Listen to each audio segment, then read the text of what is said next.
할렐루야! 반갑습니다. 오늘은 예수 그리스도에 대해서 공부를 하는 시간입니다. 교재 41페이지를 보시면 예수님의 선제성이라는 것과 성육신 그리고 우리 예수님의 본성에 대해서 이야기를 하고 있습니다. 먼저 예수님의 선제성입니다. 선제성 많이 안 들어보셨죠? 이 선제라고 하는 단어는 우리 예수님께서 먼저선 있을 자에 써서 먼저 계셨다. 그 계신 성질을 우리는 선제성이라고 이야기를 합니다. 예수님은 이 땅에 오시기 전에 이미 하나님으로서 우리 모든 창조 사역하시는 하나님, 성령님, 예수님 세 분이 미리 함께 존재하셨다. 이것을 우리는 선제성이라고 표현을 합니다. 41페이지 중간에 보시면 예수 그리스도께서 선제하셨다는 것은 육신을 입고 이 땅에 오시기 전부터 미리 계셨다. 즉 선제하셨다. 우리 영원하신 하나님이라는 것을 의미합니다. 요한복음 1장 1절을 같이 한번 읽어보겠습니다. 요한복음 1장 1절 시작. 태초에 말씀이 계시니라. 이 말씀이 하나님과 함께 계셨으니 이 말씀은 곧 하나님이시니라. 이 말씀이 예수님이시거든요. 예수님이 곧 하나님이시다. 그래서 태초에 하나님이 천지를 창조하셨습니다. 무엇으로? 말씀으로. 근데 예수님은 말씀으로 오셨고 육신이 말씀으로 오신 예수 그리스도께서 창조하실 때 함께 계셨다. 이것을 우리는 예수님의 선제성이라고 표현을 합니다. 자, 예수님은 창세전부터 하나님 아버지와 함께 영광 가운데 계셨던 분이십니다. 요한복음 17장 5절에 보면 하나님이 영광 가운데 있다 이런 모습으로 표현되어 있습니다. 아버지여 창세전에 내가 아버지와 함께 계셨던 영화로서 지금도 아버지와 함께 나를 영화롭게 하여 주옵소서. 창세전에 이미 예수님이 아버지 하나님과 함께 계셨다. 선제라고 이야기를 합니다. 자, 그렇다면 예수님은 만세 전부터 계셨던 하나님이십니다. 미가서 5장 2절에 아주 깊이 있는 메시지가 담겨져 있어요. 베들레헴 에브라다야 너는 유다 족속 중에 작을지라도 이스라엘을 다스리는 자가 너에게서 내게로 나올 것이라. 그의 근본은 상고에 그리고 영원에 있느니라. 다시 말해서 예수님은 영존하시는 하나님이에요. 영원히 존재하세요. 어제나 오늘이나 내일이나 영원토록, 즉 우리 인류의 역사의 주관자가 되시고 창조주가 되시고 그리고 인류의 종말의 때에 주된 왕으로 나타나실 분이 예수님이라는 것이죠. 그것을 이사야서는 일찍이 구약 6절에 이렇게 표현을 하고 있어요. 이는 한 아기가 우리에서 낳고 한 아들을 우리에게 주신 바 되었는데 그의 어깨에는 정사를 메었고 그의 이름은 기모자라 묘사라. 우리 하나님은 신묘막측하신 분이요 전능하신 하나님이고 영존하시는 아버지라. 우리 예수님은 평강의 왕이라 할 것임이라 라고 이사야는 어떻게 이 예수 그리스도의 모습을 정확하게 기록했는지 정말 신비할 따름입니다. 물론 성령님이 영감을 주셔서 기록했던 것이죠. 하나님의 아들이신 예수님은 영원하십니다. 그리고 하나님은 알파와 오메가가 되십니다. 이 알파라고 하는 것은 그리스 말로 알파, 소문자는 이렇게 쓰고요. 오메가는 우리가 잘 아는 이렇게 적습니다. 그래서 교회 가면은 이 알파 앤드 오메가라는 것이 많이 적혀져 있을 거예요. 처음과 나중, 시작과 끝, 창조와 종말을 우리 하나님께서 역사하시는데 그때 예수님이 선지하셨기 때문에 처음이 되시고 나중이 된다 했을 때 그분을 알파와 오메가, 처음과 나중, 시작과 끝이라고 얘기합니다. 예를 들면 계시록 1장 8절을 제가 읽어드리겠습니다. 주 하나님이 이르시되 나는 알파와 오메가라. 이제도 있고 전에도 있었고 장차 올 자여 어떠하신 분이에요? 전능한 자라 말씀하셨습니다. 이 전능하신 하나님께서 사랑하는 성도님들의 가정과 사업과 우리의 영과 혼과 육을 지켜주심으로 우리는 이 땅에서 가슴을 활짝 펴고 담대하게 떳떳하게 강하게 살아갈 수가 있는 것입니다. 자, 그렇다면 이 선제성을 성경에서 조금 더 의미 있게 좀 짚어주십시오 라고 할 때 선제성에 대한 성경적 증거를 몇 가지 말씀드립니다. 먼저 구약에 보시면은요 여러 가지 사건 속에서 우리 성령 하나님이 이 땅에 선제하신 예수 그리스도와 함께 사역했음을 우리는 알 수가 있습니다. 예수님이 이미 구약에서 다양한 모습으로 선제하신 것을 보여주세요. 예를 들면 42페이지의 박스를 보시면은 예수님이 나타나신 모습과 활동에 대해서 하갈에게 야훼의 사자로 나타나가지고 너에게 아들을 줄 거야 이런 말씀을 하시죠. 아브라함에게 야훼께서 사람으로 나타나가 너에게 자녀가 있을 것이다. 창세기 20장에서 말씀하십니다. 야곱에게는 천사로 나타나서 야복 강가에서 씨름하시죠. 그분이 누구시다? 선지하신 예수님이시다. 모세를 보십시오. 모세가 하나님의 사람이었죠. 그러나 그가 살인죄를 저지르고 광야로 갑니다. 광야에서 그냥 그렇게 잘 말하던 모세가 언어도 어눌하게 되고 이제 80세 노인이 되었습니다. 그러자 성경은 호렙산에서 떨기나무 불꽃 가운데 야훼의 사자로 하나님의 아들 예수가 나타나심을 출애굽기 3장 2절과 20절 이하에 적어놓고 있습니다. 여호수아 야훼 군대 장관으로 이 전쟁 중 여리고에서 하나님의 아들 예수님을 상징적으로 만나게 됩니다. 기드온, 삼손의 부모님 이사야, 그리고 우리가 잘 아는 풀무불 속에 다니엘의 친구 3명이 쏙 들어갔는데 이 세 청년을 보호하기 위해서 신의 아들, 즉 우리 예수 그리스도가 제 4번째 신의 아들로서 등장을 하게 되죠. 다니엘서 3장 24절 이하에 이 말씀이 나옵니다. 풀무불이라는 것은 오늘날로 치면은 용광로입니다. 당시 흙이나 쇠 같은 걸 녹이기 위해서 만들어 놓은 용광로예요. 그 불에 들어갔는데 우리 예수님이 나타나서 다니엘의 세 친구를 보호해 주는 것을 우리는 보게 됩니다. 저와 여러분들도 이 코로나19 혹은 어떠한 어려움과 환난과 시험과 고난 속에 들어간다 할지라도 선재하신 예수님, 이미 과거에도 계시고 지금도 계시고 앞으로 계실 우리 예수님이 함께 나타나서 도와주시는 은혜, 용광로불, 풀무불에서 건져주시는 은혜가 함께하기를 주의 이름으로 축원드립니다. 다니엘은 천사로 나타나 사자굴 속에서 살리는 예수 그리스도를 만나게 됩니다. 자, 그렇다면 신약에서도 좀 예를 들어봐 주세요. 자, 예수님이 침례 요한을 통해서 내 뒤에 오시는 그분이 있는데 이분이 나보다 크다라고 얘기합니다. 그분이 누구십니까? 바로 예수님이시라는 것이죠. 사도 요한은 태초에 있던 말씀이 하나님이신데 그분이 예수님이라고 가르치십니다. 사도 바울도 출애굽하는 사건에서 신령한 물을 낸 반석이라고 예수님을 가르쳐 주십니다. 그리고 예수 그리스도는 아브라함이 나기 전에 내 자신이 있었다라고 말씀하시면서 이미 아브라함이 태어나기 이전부터 예수님이 선제 이미 존재하셨다는 것을 알려주고 있습니다.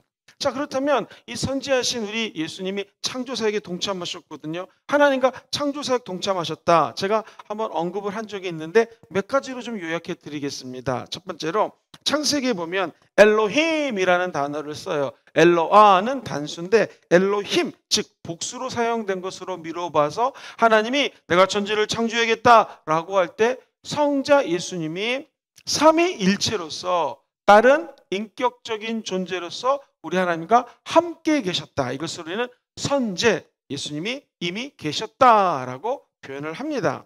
또한 잠언서에 보시면은요, 그 박스를 한번 제가 같이 읽어볼까요? 잠언은 내가 그 곁에 있어서 창조자가 되어 날마다 그 기뻐하신 바가 되었으며 항상 그 앞에 즐거워하였다라고 잠언서의 8장 30절에 기록하고 있거든요. 여기서 언급된 내가 바로 예수님으로 해석하면 딱 맞습니다.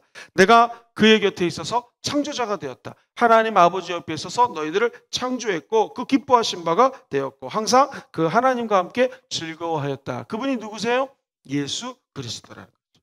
요한복음은 그가 태초에 하나님과 함께 계셨고 만물이 그로 말미암아 지은 바 되었고 지은 것이 하나도 그가 없이 된 것이 없습니다라고 얘기했어요. 여기서 그는 선지하신 예수님이 말씀으로 천지를 창조하셨다, 선재하셨다라고 이야기를 하는 것입니다.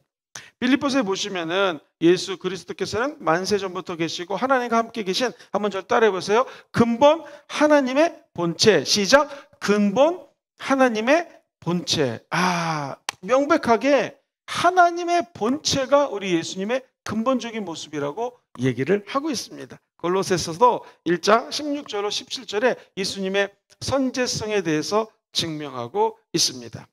자, 목사님 좋습니다. 우리 하나님의 아들 예수님이 그렇게 원래부터 선재한 것을 알겠습니다. 그렇다면 예수 그리스도께서 이 땅에 성육신,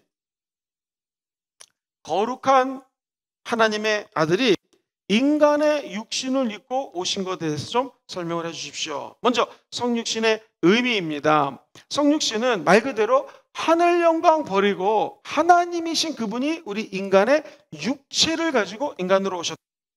하나님의 본체이신 그분이 하늘 영광 버리고 낮고 낮은 인간의 모습으로 오셨다라는 것을 우리는 성스러우신 예수님이 육신을 입고 오셨다 해서 성육신이라고 이야기를 합니다. 자, 예수님은 성육신 해야지만 저와 여러분들, 우리 인간들을 구원할 수 있었습니다. 이것을 조금 신학적인 용어로 신학책들을 뒤져보시면요, 비하라는 단어로도 많이 표현됩니다. 하나님이 성육신 하심으로 자기를 완전히 스스로를 낮추신 것을 비하라고 그러거든요. 말 그대로 하나님이신 그분이 스스로 완전히 낮춰져야지만 인간을 구원할 수 있다는 것입니다. 자, 보시면 성육신에 대한 견해 몇 가지를 말씀드릴게요. 먼저 잘못된 견해들이 있어요. 예수 그리스도의 신성을 부정해버립니다. 예수님은 좋아, 선제하실 수 있어요. 그렇지만 그 하나님의 아들 예수님은 신성은 부정하는 것이죠. 자, 예수 그리스도의 신성을 부정하면 이단이 됩니다. 그리고 예수 그리스도의 인성을 부정하면 역시 이단이 됩니다. 그래서 예수 그리스도 안에는 두 가지 인격이 있어요. 위격이 있어요. 그것은 하나님이시라고 하는 신성과 인간이라고 하는 인성이 존재합니다. 이것이 합해져가지고 짬뽕이 되다 보니까 1번, 2번, 3번이 더해지니 1번, 2번이 더해지니 제 3의 위격이 나타났다. 이것도 잘못된 것입니다. 다시 말해서 예수님 어떤 분이신가? 완전한 하나님이세요. 그리고 그분이 완전한 인간으로 오셨어요. 그것을 성육신이라고 표현하는 것이죠. 그래서 그 밑에 보시면 올바른 견해 43페이지 밑에서 10번째 줄 보시면은 예수님은 하나의 위격 안에 두 본성, 그게 뭐예요? 인성과 신성이 동시에 존재합니다. 이 양자는 각각 따라해보세요. 완전합니다. 신성, 인성 다 완전합니다. 그리고 하나로 따라해보세요. 통합되어 있습니다. 하나로 완전하시고 그 두 가지가 하나로 통합이 되어 있어요. 다시 말해서 신성과 인성은 뗄래야 뗄 수 없어요. 분리가 될 수 없어요. 예수님은 이 두 가지가 하나로 연합되어 있기 때문에 제3의 본성, 삼성이 이루어질 수가 없다라는 것입니다. 저는 이 성육신에 관련된 것을 생각할 때마다 빌리 그레이엄 목사님 책에서 인용한 비유가 사실 늘 가슴속에 감동으로 자리를 잡고 있습니다. 이야기인즉은 인간이 어떻게 세 사람이 모였는데요. 이 세 사람이 개미를 창조했습니다. 늘 개미랑 함께 놀고 개미와 함께 즐거워했어요. 근데 어느 날 이 개미가 숫자가 많아졌어요. 이 개미가 예를 들면 이쪽으로 막 걸어가는데 이게 웬일입니까? 이리로 가면 불구덩이에 가면 떨어지면 죽습니다. 그러니 이 세 사람이 창조한 개미를 향해서 안타깝게 부르짖어 이렇게 얘기합니다. 개미야 가지마, 걸로 가면 죽어. 그런데 안타깝게도 우리는 인간의 말을 했는데 개미는 우리랑 틀린 말을 해요. 얘네가 못 알아듣습니다. 이거 어떻게 하면 좋을까? 세 사람이 회의를 합니다. 야, 이거 예를 들면은 장로님 좀 개미가 돼서 가겠습니까? 안 간다고 그러십니다. 목사님 좀 가시겠습니까? 안 간다고 그럽니다. 집사님 가시겠습니까? 안 간다고 그럽니다. 똑같다라는 것이죠. 하나님이 인간을 창조하셨는데 인간이 하나님을 버리고 각기 제 갈 길로 갔습니다. 왕이 없으므로 자기 소견대로 살았습니다. 자기 뜻과 자기 사고와 자기 세상대로 이 땅에서 마음대로 살았습니다. 그때 하나님이 이야기합니다. 너희들 글로 가면 죽는다 했는데 하나님의 언어와 인간의 언어가 틀립니다. 알아듣지를 못해요. 계속 죄악된 길로 걸어갑니다. 그때 만약 우리 인간 중에 한 사람이 내가 개미가 되어 가겠습니다 해서 개미가 돼가지고 개미들아 너네 일로 가면 떨어지면 죽는다, 일로 오자. 개미가 막 때리고 웃기지 마 막 걷어차고 난리가 났습니다. 그래도 이 인간이었던 개미가 결국 이 개미들을 올바른 길로 인도한 것처럼 흡사 우리 인간이 개미 되는 거 싫지 않습니까? 우리 인간이 벌레 되는 거 싫어요. 그런데 하나님이신 그분이 하늘 영광 버리고 우리에게 인간의 모습으로 오셨다. 이것을 성육신이라고 합니다. 그러면 아까 개미 됐던 그 인간은 개미잖아요. 개미가 됐으니까 의사소통하잖아요. 그런데 이 개미의 원래 모습은 인간인 것이죠. 좀 비슷한 비유가 될지 모르겠지만 하나님도 하나님이셨던 우리 예수님, 원래 삼위일체 그 존재론조차가 신이신 하나님이신 그분이 인간을 위해서 육신의 몸을 입고 오셨다. 이것을 우리는 성육신이라고 표현을 합니다. 자, 성경에서 한번 몇 가지 예를 들어 드리겠습니다.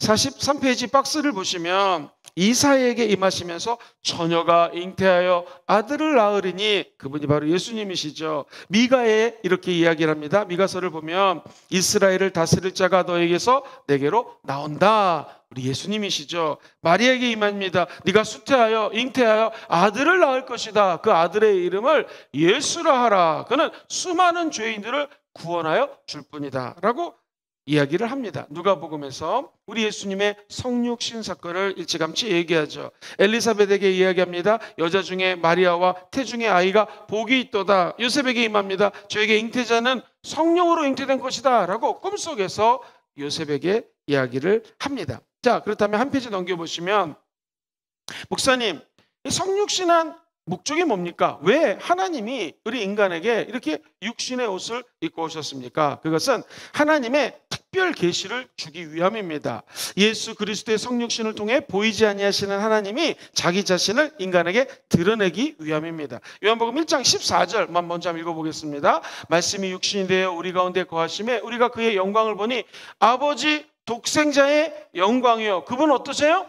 은혜와 진리가 충만하더라. 18절도 같이 읽어볼까요? 시작. 본래 하나님을 본 사람이 없으되 아버지 품속에 있는 독생하신 하나님이 독생하신 하나님이 나타나셨어요. 그분이 바로 예수라는 것입니다. 즉 하나님의 특별 계시를 이루기 위해서 이 땅에 오셨습니다. 인간이 타락하는 바람에 우리 인간이 범한 죄를 어떻게 할 수가 없었어요. 이 죄를 청산하기 위해서는 하나님이신 그분이 이 땅에 오셔야 됩니다. 하늘 보자 버리고 죽기까지 이 땅에 오셔서 순종하셨다. 빌립보서 2장 6절로 8절을 같이 한번 읽어보겠습니다. 시작. 그는 근본 하나님의 본체시나 하나님과 동등됨을 취할 것으로 여기지 아니하고 오히려 자기를 비워 종의 형체를 가지사 사람들과 같이 되셨고 사람의 모양으로 나타나사 자기를 낮추시고 죽기까지 복종하셨으니 곧 십자가의 죽음이라. 제가 저와 여러분들의 모든 죄를 대속하기 위해서는 하나님이신 그분이 죄 있는 인간의 모습으로 오셔서 죽어야 됐습니다. 이것이 바로 한 사람의 원리예요. 한 사람의 법칙입니다. 즉 대표성의 원리라고도 표현을 합니다. 아담과 하와가 인간의 대표성을 가지고 우리 인간으로 창조됐다가 죄를 범합니다. 인간이 지은 죄를 없애기 위해서는, 청산하려면 인간이 대신 죽어야 돼요. 하나님이신 예수님이 성육신한 것은 인간으로 오셔서 한 사람의 범죄, 누구? 아담의 범죄를 한 사람이신 또 다른 예수, 우리 예수의 육신으로 오신 예수님이 모든 죄악과 모든 저주를 짊어지고 십자가에 죽은 사건, 이것을 우리는 그리스도의 고난, 그리스도의 순환 또는 십자가의 죄 청산한 사건이라고 표현하는 거예요. 쉽게 얘기해서 하나님의 아들 예수님이 이 땅에 육신으로 온 것은 단순히 죄를 없애기 위함일까요? 아닙니다. 하나님의 사랑을 표현하기 위한 하나님의 방법이었어요. 하나님이 세상을 이처럼 사랑하사 독생성자 예수님을 보내주셨다. 그래서 인간을 구원하고자 하는 하나님의 사랑이, 한번 따라해볼까요? 예수님을 통하여 나타납니다. 시작. 예수님을 통하여 나타납니다. 하나님은 사랑했을 때에 정말로 사랑을 내가 널 사랑한다 말로만 한 것이 아니라 그의 아들 예수님을 희생시키고 죽이기까지 하면서 저 여러분들을 사랑했다라는 것입니다. 결국 사랑은 헌신이 필요하고 사랑은 희생과 노력이 필요한 것을 알게 되죠. 자, 이제 다섯 번째로 성육신의 특징이 있어요. 성육신은 성령으로 잉태하셨다라는 것이죠. 이게 잘 믿어지지가 않습니다. 어떻게 하나님이신 그분이 인간에 의해서 태어났을 때 성령에 의해서 잉태하셨을까? 이 마태복음 1장 20절에 보면 이런 말씀이 나와요. 성령으로 잉태하셨기 때문에 이제 원죄가 없다. 같이 한번 먼저 읽어봅시다. 시작. 이 일을 생각할 때에 주의 사자가 현명하여 이르시되 다윗의 자손 요셉아 너의 아내 마리아 데려오기를 무도하지 말라.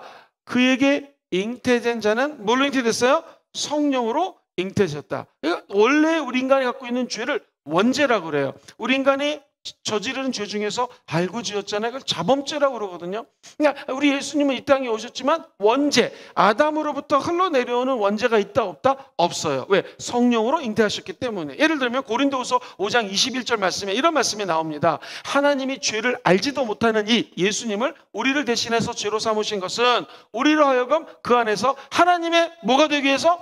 의가 되기 위해서. 엄청나게 멋있는 말씀이에요.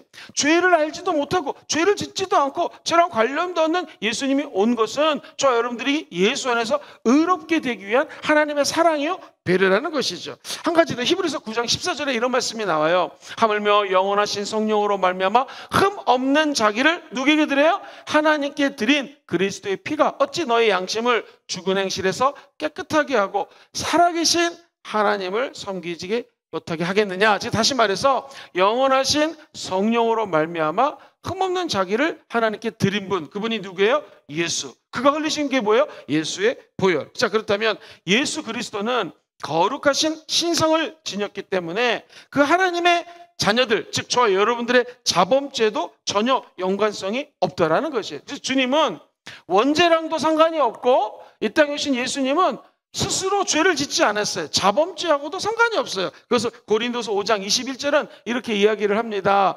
하나님이 죄를 알지도 못하신 분이시다. 요한에서 3장 5절은 또 이렇게 얘기합니다. 시작. 그가 우리의 죄를 없애려고 나타나신 것을 너희가 아나니 그에게는 죄가 없느니라. 예수님은 죄가 없어요. 그런데 이 땅에 성육신으로 오셨다. 성령으로 잉태됐기 때문에 우리 사람들이 범죄하는 원죄, 자범죄 전혀 두 가지랑 연결된 고리가 없다라는 거예요. 그런데 우리 예수님은 성령으로 잉태됐다는 것은 두 번째로 신성을 지녔다라는 것입니다. 거룩한 하나님의 성품을 지녔다. 하나님과 동등된 본체를 갖고 계셨어요. 아까 이사야서 9장 6절을 읽었는데 한 번 더 좀 보겠습니까? 이사야서 9장 6절. 한 아기가 우리에서 낳고 우리에게 주셨는데 그 어깨에는 정사를 메었고 그 이름은 기묘자라 모사라 전능하신 하나님이라 영존하시는 아버지라 평강의 왕이라. 하나님과 동등한 분이 예수님이라는 거예요. 그러나 그 동등됨을 취하지 않고 이 땅에 오셔서 낮고 낮아서 저와 여러분들 위해서 십자가에 돌아가셨다. 예수님은 하늘 보좌 버리고 이 땅에 오신 참 하나님이십니다. 요한복음 10장 30절만 한번 같이 읽어볼게요. 시작. 나와 아버지는 하나니라. 할렐루야. 이 하나님의 아들 예수님이 이 땅에 오셔서 저와 여러분들을 구원해 주셨습니다. 근데 뿐만 아니라 우리 예수님이 성육신했다는 것은 인성을 지니고 있다는 것이에요. 예수님은 연약하고 한계를 지닌 우리 인간의 몸을 입고 오셨어요. 요한복음 1장 14절 말씀입니다. 말씀이 육신이 되어 우리 가운데 거하셨다. 그리고 빌립보서 2장 6절에서도 지속적으로 이야기를 합니다. 그는 근본 하나님의 본체시나 하나님과 동등됨을 취할 것으로 여기지 아니하셨다. 우리 인간하고 똑같은 모습을 취하셔서 저와 여러분들을 구원해 줬다라는 거예요. 아하, 알겠습니다. 그러면 하나님의 아들 예수님이 성육신했다는 것은 그분이 육신에 몸을 입고 오셨다라는 것인데 이 육신을 입고 오신 예수님은 육신이기 때문에 인간 성품을 가지고 계시는데 우리 예수님은 성령 하나님으로 잉태됐기 때문에 우리 하나님에게는 신성이 있어요. 신성이 있다라는 거죠. 그럼 우리 예수님은 신성과 인성, 육신과 거룩함이 함께 존재한다는 거예요. 이것은 우리 예수님만이 갖고 있는 우리 예수님이 우주에서 가장 독특한 분이라는 것을 알 수가 있습니다.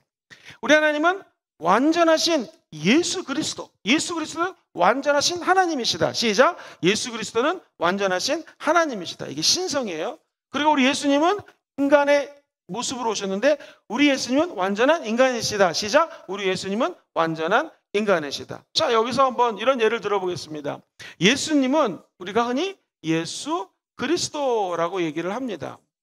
여기 예수라고 하는 거 주목해 보십시오. 이 예수님이라고 하는 것은 영어로는 지저스죠. 조슈아라는 단어를 쓰기도 합니다. 히브리 말로는. 예수님의 이름이에요. 그 당시 예수라는 이름이 너무 많았기 때문에 나사렛 지역에서 태어나신 예수님, 예수라고 하는 이름이에요. 그래서 예수는 예수의 이름을 나타내고요. 자, 이 그리스도는 예수님의 직분을 나타냅니다. 그래서 사람들이 이게 성이고 이게 이름으로 생각하는데 그렇지 않아요. 그리스도는 헬라어로 그리스도라고 하는 것은 기름 부은 자라는 의미지만 이 말은 히브리 말로 메시아라고 합니다.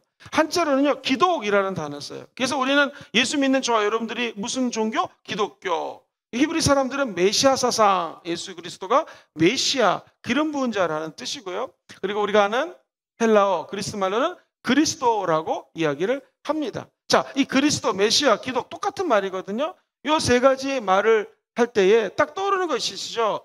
예수는 그리스도이십니다 라는 말의 약자예요. 예수 그리스도는 우리 예수님의 이름이고 예수 그리스도의 직분, 그분의 신성함을 나타냅니다. 다시 말해서 예수는 인간의 모습으로 오신 예수 그리스도의 이름. 그러나 그리스도는 아무나 되지 않습니다. 메시아는 아무나 메시아가 아닙니다. 바로 기름 부은 자, 하나님의 기름 부으심으로 천하를 통치하는 왕으로 오신 분이시다라고 했을 때 이 부분은 예수님의 신성을 얘기합니다. 그래서 우리 예수님의 신성과 인간으로 오신 인성, 그렇죠? 요 두 가지를 항상 머릿속에 기억을 해야 돼요. 그렇다면 기독교 역사상 100% 이단들은 어디서 많이 나오냐면요, 바로 이 부분이에요. 우리 예수님이 인간으로 오셨는데 하나님은 아니에요. 우리 예수님이 하나님은 맞는데 인간으로 오진 않았어요. 그럼 이단이 됩니다. 그럼 조금 더 좀 치사한 이단은요, 하나님도 맞고 인간도 많은데 인간은 조금 약한 인간이고 큰 하나님이십니다. 이단이 돼요. 다시 말해서 기독교의 핵심 진리는 무엇이냐면 예수님이 성자, 예수님은 성부 하나님과 성령 하나님과 조금 달라요. 같은 신성을 갖고 계신 분들 삼위, 성부 하나님, 성령 하나님. 근데 예수님은 같은 신령한 하나님이셔요. 신성을 갖고 계세요. 근데 플러스 우리 예수님만 인성을 갖고 계세요. 그래서 우리 예수님은 우리 온 우주에서 가장 독특한 분이세요. 하나님이세요. 완전한 하나님, 그리고 완전한 인간이라는 거예요. 그것이 기독교에서 얘기하는 성육 진리입니다. 성육신의 진리예요. 자, 목사님, 마지막으로 성육신한 결과는 무엇입니까? 예수님은 신성뿐만 아니라 인간의 모습을 갖고 있기 때문에 저와 여러분들의 눈물을 아십니다. 우리 마음속에 상심을 알아요. 우리의 눈물을 아십니다. 우리 사랑하는 성도님들의 오늘 기도 제목을 다 알고 계십니다. 이렇게 늦은 시간에 모여서 하나님을 찬양하고 말씀 듣고 기도하는 저와 여러분들의 모든 마음의 하나하나를 알고 계시는 분이 우리 예수님이라는 것이죠. 그리고 그분은 죽으실 뿐만 아니라 죽음에서 부활하셨습니다. 그리고 영원한 하늘나라에 갈 수 있는 은혜와 축복을 허락하여 주실 것입니다. 그 은총이 여러분의 삶에 늘 함께 하시기를 주의 이름으로 축원드립니다. 이제 세 번째로 예수 그리스도의 본성에 대해서 말씀을 드리겠습니다. 첫 번째로 예수 그리스도의 신성이에요. 말씀드렸던 것처럼 우리 예수님은 완전한 하나님이시다. 그러니까 똑같은 신성을 갖고 계신 성부, 성령님과 틀린 것이 신성과 인성, 즉 양성을 갖고 계신 분이 우리 예수님이라는 것이죠. 그 예수님의 특징, 첫 번째로 영원한 분이십니다. 요한계시록 1장 8절을 한번 읽어보겠습니다. 1장 8절에 이렇게 적혀져 있죠. 주 하나님이 이르시되 나는 알파와 오메가라, 이제도 있고 전에도 있었고 장차 올 자요 전능한 자라. 우리 하나님은 영원하시고 전능하신 예수 그리스도, 그분이 하나님이시라는 거죠. 두 번째로 예수님은 변하지가 않아요. 인간은 회전하는 그림자도 있고 마음이 늘 변하지만 우리 예수님은 히브리서 13장 8절에 이렇게 얘기하셔요. 예수 그리스도는 어제나 오늘이나 영원토록 변함이 없어요. 그래서 히브리서 기자는 1장 12절에도 이렇게 이야기를 했습니다. 의복처럼 갈아입을 것이요 그들은 옷과 같이 변할 것이나 우리 예수님은 여전하여 연대가 다함이 없으리라. 즉 변하지 않는다라는 것입니다. 우리 예수님은 왜 하나님이신가? 왜 신성을 갖고 있는가? 무소부지하세요. 어디든지 다 계십니다. 요한복음 3장 13절 말씀 같이 읽어볼게요. 하늘에서 내려온 곧 인자 외에는 하늘에 올라간 자가 없다. 우리 하나님은 하늘에서도 계시고 땅에서도 계시고 우리 부산 금정구에도 계시고 서울에도 계시고 미국에도 호주에도 영국에도 무소부지하게 계시는 분이 예수님이시다. 한 가지 한 번 더 재밌는 거 읽어드릴까요? 예수님은 우리 마음속에도 계세요. 성경에 보면 고린도전서 3장 16절에 보니 너희는 너희가 하나님의 성전인가 하나님의 성령이 너희 안에 계시는 것을 알지 못하느냐. 예수 그리스도의 영을 통하여, 성령을 통하여 예수님이 지금 성전 삼고 우리 안에 거하신다. 늘 말씀드리지만 그러므로 우리 성도님들 한 분 한 분이 성전이요 예수님이 거하는 예배 초소라는 것입니다. 시편 기자 한 가지만 읽고 다음으로 넘어갈게요. 시편 139편 7절 이하에는 이런 표현이 나와요. 내가 주의 영을 떠나 어디로 가며 주의 앞에서 어디로 피하리이까. 내가 하늘에 올라갈지라도 거기 계시고 수월 지옥에 내 자리를 펼지라도 거기 계시나이다. 내가 새벽 날개를 치며 바다 끝에 가도 거주할지라도 거기서도 주의 손이 나를 인도하시며 우리 예수님의 오른손이 나를 어떻게 해요? 붙들리라. 즉 우리 하나님은 바다 끝에 가든 뭐 어느 끝에 가든 다 계시는 무소부지하신 분이시다. 뿐만 아니라 우리 예수님은 전능하신 분이십니다. 우리 히브리서 1장 3절 한 번 더 읽어보겠습니다. 이는 하나님의 영광에 관하여 그 본체 형상이나 그의 능력의 말씀으로 만물을 붙드시며 죄를 정결하게 하는 일을 하시고 높은 곳에 계신 지극히 크신 이의 어디에 계세요? 우편에 앉아 계신 전능하신 하나님이라는 것입니다. 예수님의 마지막 유언 기억하십니까? 하늘과 땅의 모든 권세를 아버지가 예수 그리스도에게 주셨으니 우리 하나님은 전능하신 분이에요. 모든 땅의 권세, 하늘의 권세가 예수 그리스도 안에 있습니다. 그러므로 우리가 믿는 예수 그리스도의 이름을 통하여 기도하면 응답받는 이유가 바로 이 전능하신 예수 그리스도이시기 때문에 그렇습니다. 예수 이름으로 기도할 때 응답받는 것, 예수 이름으로 귀신을 쫓아내면 귀신이 떠나가는 것, 그 이유는 우리 예수님은 전능하신 분이라는 거 꼭 기억하십시오. 뿐만 아니라 우리 예수님은 전지하십니다. 우리가 하는 모든 일을 알고 계세요. 요한복음 16장 30절에 이런 말씀이 있습니다. 우리가 지금에야 주께서 모든 것을 아시고 또 사람의 부름을 기다리지 않는 줄 아나이다. 이로써 하나님께로부터 나오심을 우리가 믿습니다. 첫 번째 줄 보시면 주께서 모든 것을 아시고 하나님께로부터 나오신 분이기 때문에 우리 요한복음 16장 30절 말씀처럼 예수님은 전지하십니다. 21장 17절에도 예수님의 전지에 대해서 이렇게 얘기하죠. 요한의 아들 시몬아 내가 나를 사랑하느냐. 주께서 세 번째 내가 나를 사랑하느냐 하심으로 베드로가 근심하여 이르되 주님 모든 것을 아시오매. 내가 주님을 사랑하는 줄을 주님께서 아신. 예수께서 내 양을 먹이라 라고 말씀하십니다. 우리 예수님은 지금 저 여러분들이 이 강의를 듣고 있을 때에 무슨 생각하는지를 다 알고 계십니다. 우리 하나님은 전지하신 분이기 때문에 그렇습니다. 그리고 우리 하나님의 아들 예수님은 그리스도의 신성에 대해서 성경에 보면 그 증거자들이 너무나 많습니다. 45페이지 박스를 보시면 이사야, 사도들, 히브리서 기자, 예수님 자기 자신, 하나님 모두 그리스도의 신성에 대한 성경의 증거자들입니다. 이처럼 우리 예수님은 신성을 갖고 계실 뿐만 아니라 인성을 갖고 계셔요. 인성이라고 하는 것은 자, 첫 번째로 인간 가계와 가정을 지니신 분이시다. 다시 말해서 그의 아버지 요셉이 있었고요. 요셉의 그 아내가 되는 마리아가 있었고요. 또 요셉과 아내인 마리아가 결혼해가지고 자녀들을 낳았거든요. 그 형제들과 함께 성장을 했습니다. 그러니까 우리 예수님은 인간관계에서 겪을 수 있는 모든 시험과 어려움을 다 체험하셨다는 것이죠. 우리 예수님은 영, 혼, 육, 인간과 똑같이 영과 혼과 육을 지니셨습니다. 그리고 세 번째로 성장 과정을 다 거치셨어요. 유아기, 청소년기, 공사역을 시작하면서 침례도 받으셨습니다. 시간 관계상 다 찾아보지 못하지만 성경에서는 예수님의 성장 과정을 잘 묘사를 하고 있습니다. 그리고 네 번째로 우리 예수님은 인간의 본능을 지셨어요. 예를 들면 배고프셨고 갈증도 느끼셨고 육체적인 피로도 체험하십니다. 예를 들면 마태복음 4장 2절 우리 예수님의 인간적인 모습을 같이 한번 보겠습니다. 마태복음 4장 2절 시작. 40일을 밤낮으로 금식하신 후에 배가 고프셨습니다. 만약 전지전능 완전한 하나님이라면 40일 금식하든 많든 배가 안 고플 텐데 줄이셨죠. 요한복음 4장 6절로 7절에 보면 또 이런 예가 있어요. 야곱의 우물이 있더라. 예수께서 길 가시다가 피곤하셨습니다. 오물거기에 그대로 앉으시니 때가 6시쯤 되었더라. 사마리아 여자 한 사람이 물을 길들어 왔으며 예수께서 물을 좀 달라. 갈증을 느끼셨어요. 또 사역하시다가 피곤하셨습니다. 그러므로 우리 예수님은 완전한 인간의 모습으로 오셨다는 것이죠. 인간의 본능, 배고픔, 갈증, 그리고 인간의 희로애락을 느끼셨습니다. 성경에 보면 여러 가지가 있지만 마태복음 9장 36절에 보면 이런 말이 적혀져 있어요. 무리를 보시고 어떻게 여겨요? 불쌍히 여기셨습니다. 마가복음 14장 33절에 보면은 베드로와 야고보와 요한을 데리고 가실 때 심히 놀라시며 슬퍼하셨어요. 불쌍히 여기기도 하고 슬픔도 있었습니다. 누가복음 19장 41절에 보니 이렇게 얘기합니다.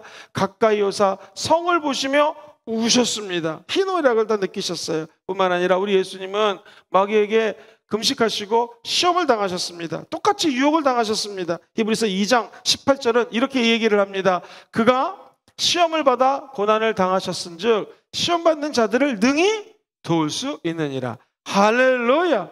히브리서 4장 15절도 이렇게 얘기를 합니다. 우리에게 있는 대제사장 예수님은 우리의 연약함을 동정하지 못하실 리가 아니요 모든 일에 우리와 똑같이 시험을 받았지만 죄가 있다 없다?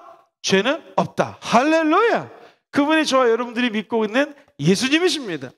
그리스도의 신성에 대해서 성경에는요 수없이 많은 증거자들을 이야기합니다. 무리들, 사도들, 히브리서 기자, 예수님 자신, 하나님, 역시 예수 그리스도의 이 인성에 대해서 이야기하는 것을 보게 됩니다.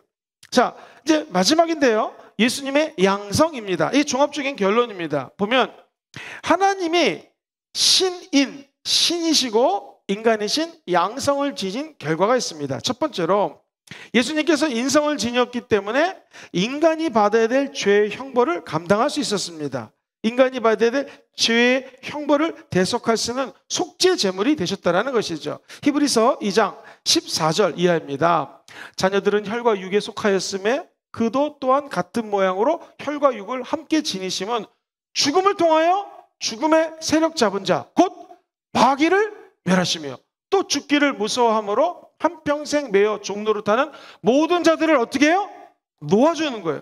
이 얼마나 감사한지 모릅니다. 성경에 보니 9장 22절에도 이렇게 이야기를 합니다. 율법을 따라 거의 모든 물건이 피로써 정결하게 되나니 피 흘림이 없으면 죄사함이 없는 거예요. 예수님이 피 흘리셔서 저 여러분들의 모든 죄를 용서해 주셨습니다. 놀라운 것은 과거, 현재의 죄뿐만 아니라 미래에 지을 죄까지 용서해 주셨다는 거예요. 저 여러분들이 이 세상에서 담대할 수 있는 이유는 우리 하나님이신 예수님이 이 땅에 오셔서 속죄 제물로 돌아가셨다. 우리는 예수 그리스도의 인성, 인간으로 오셔서 고난 당하셨기에 죄 사함의 은혜를 체험할 수 있었어요. 뿐만 아니라 아까 말씀드렸던 것처럼 시험을 당할 때 예수님은 인간으로 오셨기 때문에 모든 시험을 다 당하셨고, 우리가 시험 당할 때 에이그 너는 그것도 못하니까 아니라 그래 나도 그 시험을 당했는데 충분히 이해한다 하면서 우리에게 용기와 힘을 줄 수 있는 것이죠. 예수님이 완전한 신으로 오셨다, 신성을 갖고 있다. 그것은 하나님의 율법을 완성할 수 있는 분이라는 것입니다. 쉽게 얘기해서 우리 인간을 대표하는 대제사장이 예수님이신데, 그러므로 그분은 하나님이 신성을 갖고 계셔야 됩니다. 다시 말해서 예수님은 영원한 속죄 제물을 드릴 수 있는 하나님의 모습으로 이 땅에 오셔야 됐습니다. 그래서 예수님은 완전한 신의 모습으로 오셨다는 것이죠. 그래서 인간을 하나님의 진노로부터 하나님이시기 때문에 해방시켜 줄 수 있는 거예요. 감히 인간인 저와 여러분들이 하나님의 진노를 풀 수는 없지 않습니까? 그러나 하나님과 동등하신 예수님이, 같은 인격을 지닌 그 하나님의 아들 예수님이 하나님의 진노를 풀어주시려면 하나님으로, 즉 신성을 가지고 오셔야 된다는 것이죠. 만약에 우리 예수님이 신성과 인성 중에서 한 가지만 갖고 있으면 그것은 하나님의 아들 예수님으로서 이 땅에 오셔서 사역을 감당할 수가 없습니다. 즉 하나님 완전한 신이시다. 그러면 십자가에 달아서 돌아가실 수가 없어요. 왜? 하나님은 영이신데요 어떻게 십자가에 죽습니까? 인간으로 오셨으니까 가능한 거죠. 근데 하나님은 예수님이 인성만 있다. 그렇다면 죄인이기 때문에 다른 죄인을 또 구속할 수 없습니다. 그래서 우리 예수님은 하나님으로 오셨다라는 것이죠. 신성 또는 인성 중 한 가지만 있으면 예수님께서는 우리 구원자가 되지 못하기 때문에 신인 양성의 교리는 우리 인간, 저와 여러분들을 구원하는데 절대적으로 필요하고 합당한 교리입니다. 그래서 우리 마지막으로 히브리서 7장 25절로 27절을 한번 더 읽어봅니다. 시작. 그러므로 자기를 힘입어 하나님께 나아가는 자들을 온전히 구원하실 수 있으니 이는 그가 항상 살아계셔서 그들을 위하여 어떻게 해요? 간구하시니라. 우리 예수님이 항상 살아계셔서 저 여러분들을 위해서 간구하신다는 것입니다. 자, 27절도 한번 읽어보겠습니다. 시작. 그는 저 대제사장들이 먼저 자기 죄를 위하고 다음에 백성들의 죄를 위하여 날마다 제사 드리는 것과 같이 할 필요가 없으니 이는 그가 단번에 자기를 드려서 모든 것들을 다 이루셨어요. 그래서 우리 예수님이 가상 7원 중에서 하셨던 말씀 중에서 내가 다 이루었다. 그리고 하나님이 예수 그리스도를 이 땅에 보내심으로 신성과 인성을 갖고 계신 예수님이 다 이루어주셨습니다. 저 여러분들이 우리 하나님을 생각할 때마다, 예수님을 생각할 때마다 감사해야 될 것은 바로 이것입니다. 하나님이신 예수님이 인간으로 오셔서 신인 양성으로 저 여러분들을 보냈다라는 것이죠. 짧게 오늘 말씀을 정리하겠습니다. 두 가지로 정리할 텐데요. 첫 번째, 왜 예수님은 인간으로 오셔야만 됐습니까? 인간의 대표자가 되셔서 아담이 갖고 있던 인간의 대표죄, 첫 번째 아담이 범죄한 것을 두 번째 아담, 예수님이 지워주기 위해서 우리 하나님은 인간으로 예수님을 보내주셨다. 그리고 따라해볼까요? 예수님이 우리의 모범이 되십니다. 시작. 예수님이 우리의 모범이 되십니다. 만약에 하나님으로만 오셔가지고 너희들 이것도 못 지켜, 십계명도 못 지켜, 나를 목숨 걸고 사랑도 못해가 아니라 인간으로 오셨기 때문에 똑같이 우리 삶의 모범, 샘플, 다시 말해서 성도들의 모델이 될 수 있습니다. 그래서 우리는 늘 예수 닮아가는 삶, 예수를 모델로 삼는 삶, 작은 예수가 되는 삶을 꿈꿀 수가 있는 것이죠. 저 여러분들이 평생 예수님을 본받아 살게 되기를 주의 이름으로 축원드립니다. 예수님이 인간으로 오셔야 되는 이유는 제가 갖고 있는 연약함, 성도님들이 갖고 계신 연약함이 있어요. 그것을 돕기 위해서 인간으로 오셨습니다. 모든 것들을 경험하신 예수님이 저와 여러분들을 도와주십니다. 그래서 예수님 우리의 중보자가 되시는 것이죠. 큰 두 번째로 이렇게 정리를 하고 싶습니다. 그렇다면 우리를 구원하시기 오신 예수님 좋습니다. 그분은 왜 꼭 하나님이셔야 됩니까? 자, 그 이유는 또 두 가지입니다. 우리에게 하나님에 대한 올바른 지식을 주기 위함입니다. 자, 한번 예를 들어 보겠습니다. 구약에서는요, 하나님이 선지자를 통하여 선지자에게 말씀하십니다. 만약 하나님이 저 높고 높은 보좌에 계시다면 하나님이 선지자에게 말씀합니다. 그리고 우리 인간에게 말씀을 하는 것이죠. 선지자 또는 제사장 또는 왕에게 기름 부은 자들에게 얘기해서 인간의 메시지가 전달이 됩니다. 근데 우리 하나님의 아들 예수님이 왜 하나님으로 오셨는가? 우리에게 예수 그리스도가, 예수님이 직접 인간에게 말씀하십니다. 그러니까 예수님은 하나님으로 오셔서 직접 저와 여러분들하고 대화하기를 원하세요. 만나기를 원하세요. 교제하길 원하신다라는 것입니다. 그리고 또 한 가지는 우리 예수 그리스도만이 하나님이시기 때문에 인간을 구원할 수 있는 능력이 있습니다. 이 위에 있는 어떤 선지자, 왕, 제사장, 어떤 사람이라 할지라도 우리 인간을 구원할 수 없어요. 즉 인간을 구원할 수 있는 것은 유일한 하나님이신데 예수 그리스도, 하나님이신 그분이 이 땅에 오셔서 저와 여러분들을 구원했다라는 것이죠. 그러므로 우리 예수님은 결론입니다. 완벽한 하나님이십니다. 할렐루야. 우리 예수님은 완벽한 인간이십니다. 그리고 그 예수님은 선제성, 선제하셨고요. 인간에게 인카네이션, 육신으로 오셨어요. 성육신이죠. 그리고 그분은 신인 양성으로 존재합니다. 기억해야 될 것은, 이것은 학자들이나 인간의 말이 아니라 성경을 종합하여 교리화해서 성도들에게 꼭 알아야 될 것을 정리한 것입니다. 기독교 2000년 동안에 꼭 요 두 가지, 지금 말씀드렸던 것들을 부인하면 이단이 될 수 있는 것이죠. 항상 우리 예수 그리스도와 함께 하시고 승리하는 성도님들 되시기를 주의 이름으로 축원드립니다. 아프시면 아픈데 손을 얹고요, 소원 있으신 분들은 가슴에 손을 주십시오. 살아계신 아버지 하나님, 우리 사랑하는 순복음 금정교회와 많은 성도님들이 주를 사랑하여 말씀을 사모하여 날마다 예배드리고 날마다 말씀 공부하고 기도하게 하심을 감사합니다. 하늘 문을 여시고 우리 모든 성도님들에게 축복하여 주시옵소서. 하늘 영광 버리고 이 땅에 오신 예수님, 우리 마음의 상처들을 어루만져 주시옵소서. 우리 연약함을 고쳐 주시옵소서. 나사렛 예수 이름으로 면하니 모든 질병이 우리 성도님들의 몸과 마음과 생각에서 떠나갈지어다. 떠나갈지어다. 치료가 임할지어다. 기적이 임할지어다. 오장육부가 새로워질지어다. 뼈 마디마다 예수 이름으로 새로워지게 도와주시고 고쳐 주시옵소서. 영혼이 잘되게 하셨사오니 범사가 잘되게 도와주시옵시고, 하나님을 많이 알아가고 있사오니 하나님을 닮아가게 도와주셔서 삶에서 예수의 향기를 흩날리는 우리 모두가 되게 도와주시옵소서. 소원이 있어서 가슴에 손 얹었습니다. 주님 아시죠? 소원대로 될지어다. 믿음대로 될지어다. 우리를 구원하신 우리 모든 은혜의 주관자가 되시는 예수님께서 항상 동행하여 주셔서 승리의 깃발을 꽂는 우리 모든 성도님들 되게 도와 주옵소서. 축복하며 감사하며 예수님의 이름으로 간절히 기도합니다. 아멘. 할렐루야. 우리 주님께 영광의 박수 올려드립니다.